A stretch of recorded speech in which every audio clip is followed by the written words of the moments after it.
Shalom, selamat pagi Bapak Ibu Saudara yang terkasih dalam Tuhan kita Yesus Kristus. Pagi hari ini kita akan mendengarkan renungan singkat, namun sebelum itu mari kita berdoa. Bapa kami dalam kerajaan sorga, pada saat ini Tuhan kami siap untuk mendengarkan kebenaran firman Tuhan. Mari Tuhan tolong kami, mampukan kami, agar kami mendengarkan kebenaran firman Tuhan dan melakukan dalam setiap kehidupan kami masing-masing. Haleluya, amin. Judul renungan kita pagi hari ini, menang atas pencobaan. Terambil di dalam Matius 26 ayat yang ke-41. Demikian bunyi firman Tuhan. Berjaga-jagalah dan berdoalah supaya kamu jangan jatuh ke dalam pencobaan. Roh memang penurut, tetapi daging lemah. Sebagai seorang Kristen, kita tidak terlepas dari pencobaan. Hal ini Tuhan izinkan terjadi agar kita menjadi pemenang atas kehidupan. Bagaimana kita dapat menang atas pencobaan?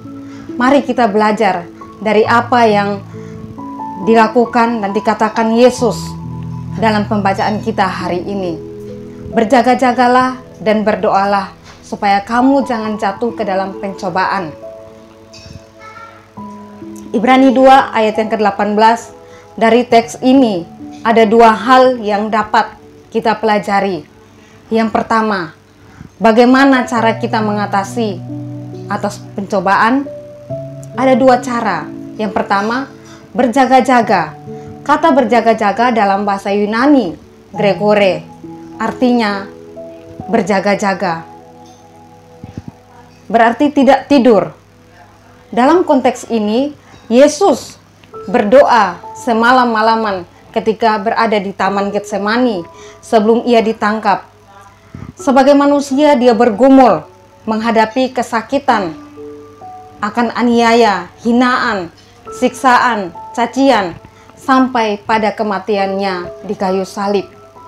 Dalam hal ini Yesus telah menjadi teladan bagaimana ia menang atas pencobaan dengan terus berjaga-jaga. Sebagai orang percaya, cara kita menghadapi pencobaan adalah siap sedia setiap waktu, dalam setiap keadaan, situasi, dan apapun bentuk pencobaan yang akan kita hadapi. Karena pencobaan sudah merupakan bagian dari kehidupan orang Kristen. Dengan terus mengingat firman Tuhan dalam 1 Korintus 10 ayat yang ke-13, bunyinya, pencobaan-pencobaan yang kamu alami ialah pencobaan-pencobaan biasa yang tidak melebihi kekuatan manusia, sebab Allah setia dan karena itu ia tidak akan membiarkan kamu dicobai melampaui kekuatanmu. Pada waktu kamu dicobai, ia akan memberikan kepadamu jalan keluar sehingga kamu dapat menanggungnya. Yang kedua, berdoa. Yesus sendiri menjadi teladan bagi kita. Tetap berdoa ketika menghadapi pencobaan. Di dalam doa kita, Allah bekerja memberikan kita kekuatan, kemampuan, dan penghiburan agar kita dapat menghadapi pencobaan dengan keyakinan bahwa kita akan sanggup menghadapi semua persoalan hidup.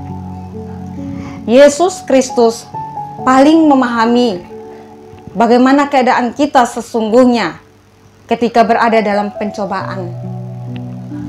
Dalam Ibrani 2 ayat 18 dikatakan, sebab oleh karena ia sendiri telah menderita karena pencobaan, maka ia dapat menolong mereka yang dicoba. Karena itu berdoalah senantiasa. Yang kedua, mengapa kita harus berjaga-jaga dan berdoa? Alasannya adalah roh memang penurut, tetapi daging lemah.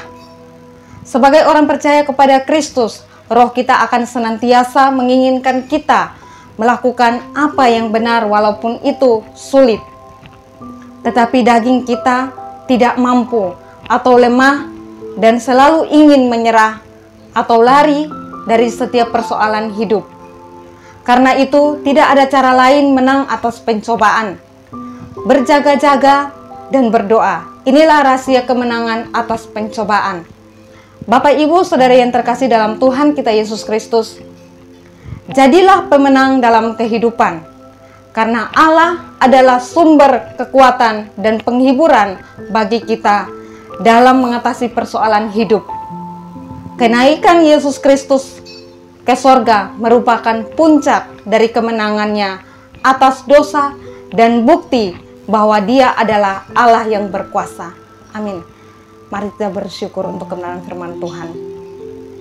Bapa kami dalam kerajaan sorga, pada pagi hari ini ya Tuhan, kami sudah mendengarkan kebenaran firman Tuhan. Biarkanlah firman Tuhan ini menjadi kekuatan dalam kehidupan kami untuk melanjutkan hari-hari hidup kami ke depan. Hanya di dalam nama Yesus Kristus kami bersyukur. Haleluya. Amin.